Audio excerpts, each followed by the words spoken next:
حامد و مصلیہ بسم اللہ الرحمن الرحیم۔ ناظرین کرام، افضلیت علی نامی کتاب کے اندر فضائل علی کے عنوان سے جس قدر موضوع اور جھوٹی روایات کو درج کیا گیا ہے، ان روایات کے متعلق ہم کلام کا آغاز کرنے جا رہے ہیں، اور اس میں جو پہلا عنوان ہے وہ ہے کہ علی خیر البشر ہیں۔ علی خیر البشر ہیں، اس عنوان سے کچھ روایات درج کی گئی ہیں جس میں متعدد طرق ہیں، حضرت علی سے، حضرت ابن مسعود سے، حضرت جابر بن عبداللہ سے، متعدد اشخاص سے جو ہے وہ روایات کو درج کیا گیا ہے۔ ان کے اوپر ہم کلام تفصیلی کریں گے۔ پہلی جو روایت درج کی گئی ہے وہ ہے حضرت ابن عباس رضی اللہ تعالیٰ عنہ کے حوالے سے، جو کہ تفسیر در منصور کے حوالے سے انہوں نے اس کتاب میں نقل کی ہے کہ ان الذین آمنوا وعملوا الصالحات اولئک هم خیر البریہ۔ جس وقت یہ آیت نازل ہوئی تو حضرت ابن عباس کہتے ہیں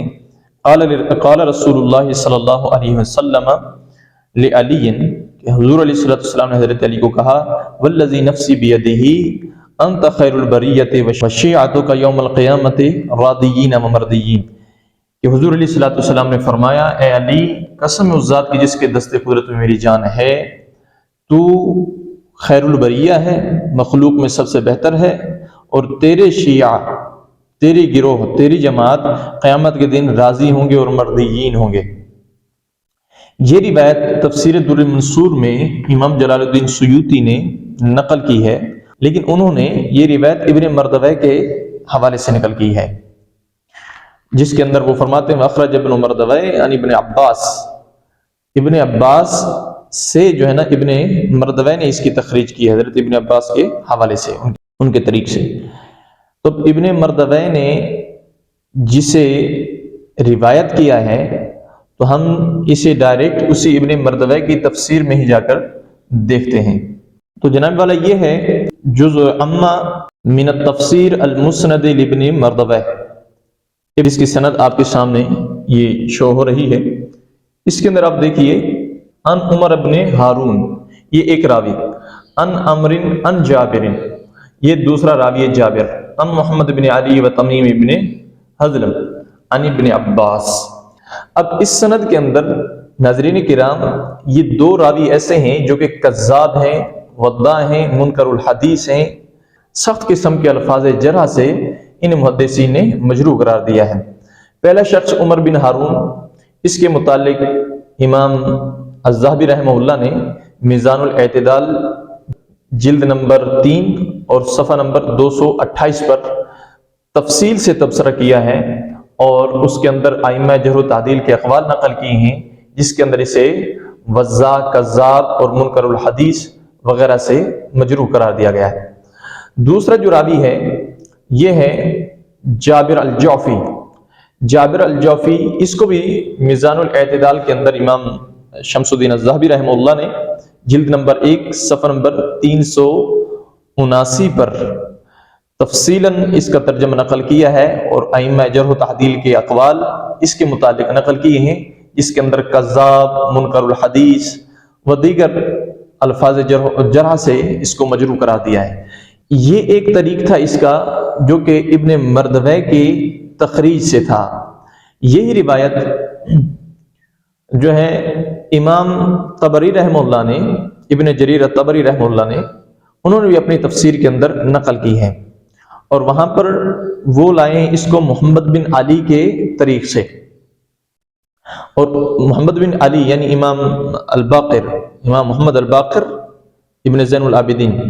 ان سے روایت کرنے والا ہے ابو الجارود۔ اب ابو الجارود جو ہے اس کا نام ہے زیاد ابن المنذر، کذاب ہے، رافضی ہے، وضاع الحدیث کے الفاظ سے مجروح قرار دیا گیا ہے۔ اس کا ترجمہ دیکھیے امام ذہبی نے میزان الاعتدال جلد نمبر 2 صفحہ نمبر 93 کے اوپر مفصلا لکھا ہے، اور اسے کذاب اور یضع الحدیث کان رافضیا جیسے الفاظ جرح کے ساتھ مجروح قرار دیا ہے۔ لہذا یہ کذاب اور منکر الحدیث راویوں کی نقل کردہ روایات ہیں، ان سے استدلال کرنا جہالت ہے اور مردود ہے۔ اب آگے ایک مشہور روایت ہے، علی خیر البشر فمن ابا فقد کفر۔ روافظ تو اسے بہت ہی زیادہ ہائی لائٹ کرتے ہیں، یہ روایت سری جھوٹ ہے، باطل ہے، موضوع ہے۔ اس کے اوپر تبصرہ امام ذہبی رحمہ اللہ نے بھی کیا ہے، لیکن تفصیلی تبصرہ اس کے طرق اور اسانید کے لحاظ سے وہ امام محدث ابن الجوزی رحمہ اللہ نے اپنی کتاب الموضوعات کے اندر نقل کیا ہے۔ موضوعات کے اندر امام ابن الجوزی رحمہ اللہ نے اسے 4 طرق کے لحاظ سے بیان کیا۔ حضرت علی، حضرت جابر، حضرت ابو سعید خدری، ابن مسعود، ان چاروں طرق کے ساتھ اپنی اپنی سندوں سے انہوں نے بیان کرنے کے بعد اس کے اندر پھر جو علل ہیں انہیں بیان کیا ہے۔ آخر میں تبصرہ کرتے ہوئے کہتے ہیں کہ یہ حدیث ایک بھی ان کے اندر سے صحیح نہیں ہے۔ اما حدیث ففی محمد بن الکثیر وهو المتهم بوضعه، کہتے ہیں جو حدیث علی، حضرت علی جس حدیث کے راوی ہیں کہ ان علی قال قال رسول اللہ صلی اللہ علیہ وسلم من لم يقل علی خیر الناس فقد کفر، کہ حضرت علی فرماتے ہیں کہ حضور علیہ الصلوۃ والسلام نے فرمایا جو یہ نہ کہے کہ علی خیر الناس ہے تو تحقیق وہ کافر ہوا۔ اس روایت کے متعلق امام ابن الجوزی کہتے ہیں اس سے روایت کرنے والا ہے محمد بن کثیر الکوفی اور وهو المتهم بالوضع، اسی کو ہی اس کی وضع کرنے کی تہمت لگائی گئی ہے، متهم بالوضع ہے۔ فإنه كان شیعیا، یہ بندہ شیعی تھا، اور یہ ائمہ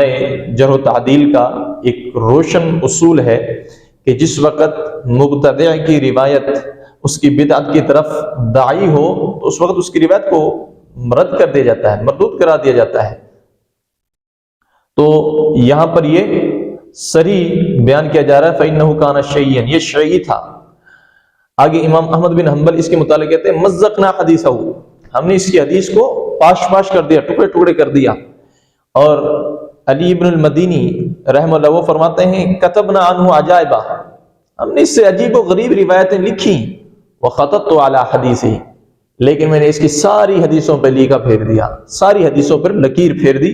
کہ سب مردود اور باطل ہیں، مکذوبات ہیں۔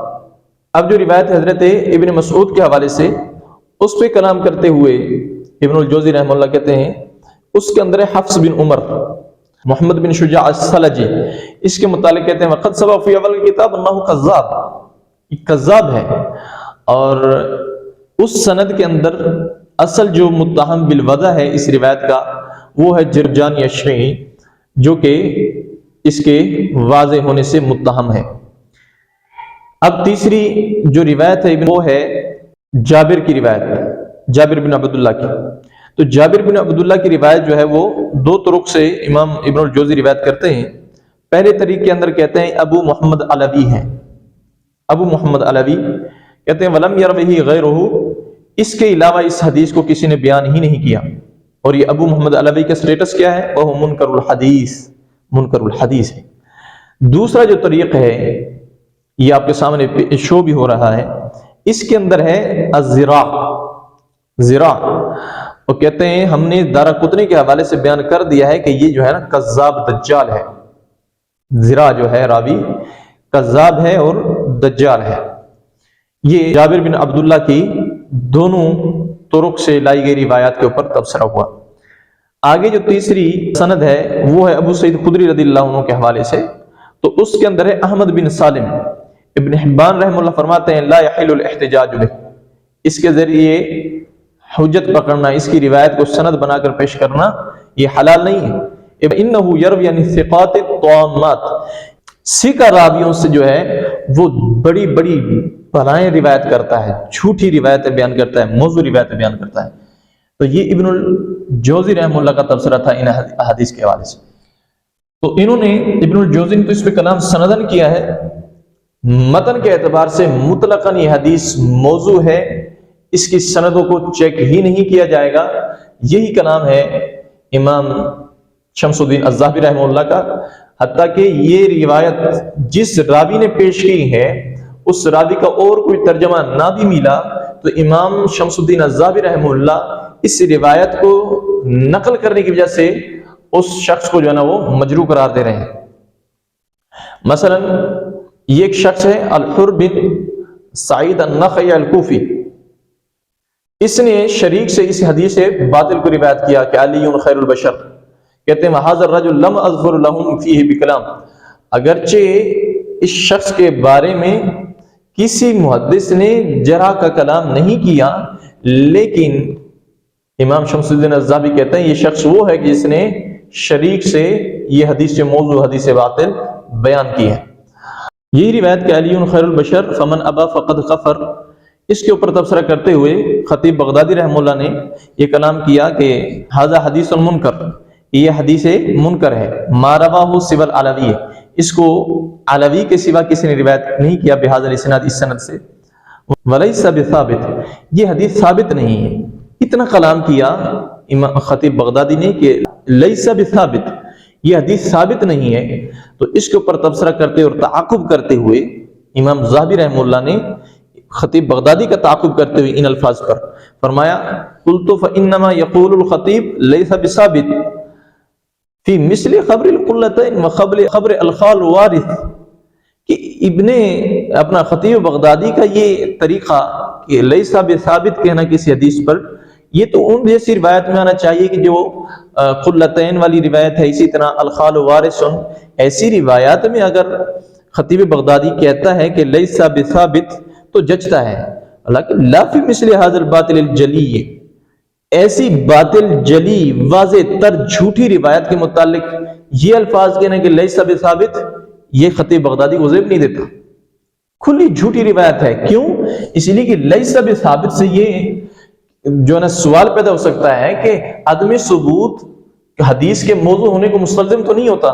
تو خطیب بغدادی نے عدم ثبوت کا قول کیا ہے، موضوع ہونے کا قول نہیں کیا، تو یہ کسی کو اشکال پیدا کرنے کا ایک موقع مل رہا تھا، اس کا استدراک کرتے ہوئے امام شمس الدین ذہبی فرماتے ہیں تعجب تو خطیب بغدادی سے ہو رہا ہے۔ دیکھو نا اوپر لکھتے ہیں وَمَا الْعَجَبُ مِنْ اِفْتِرَاءِ هَذَا الْعَلَوِيِّ، علوی کے اس جھوٹ گھڑنے سے تعجب نہیں ہو رہا، بل العجب من الخطیب، تعجب جو ہے وہ خطیب بغدادی سے ہو رہا ہے، فَإِنَّهُ قَالَ فِي تَرْجَمَتِهِ، کہ خطیب بغدادی نے اس علوی کے ترجمہ میں جو نے یہ کہا ہے کہ لیس بثابت، یہ حدیث ثابت نہیں ہے۔ خطیب بغدادی کا طریقہ لیس بثابت کہنے کا تو خبر قلتین الخال وارث ان جیسی روایت کے اندر ہے، اس جیسی جھوٹی باطل شرعی روایت کو لیس بثابت سے جو ہے موصوف کرنا یہ درست نہیں ہے، نعوذ باللہ من الخذلان۔ اسی حدیث کی وجہ سے متہم بالوضع قرار پایا تھا، اس کے متعلق کہتے ہیں کہ ولولا انہ متہم، کہ اگر اسی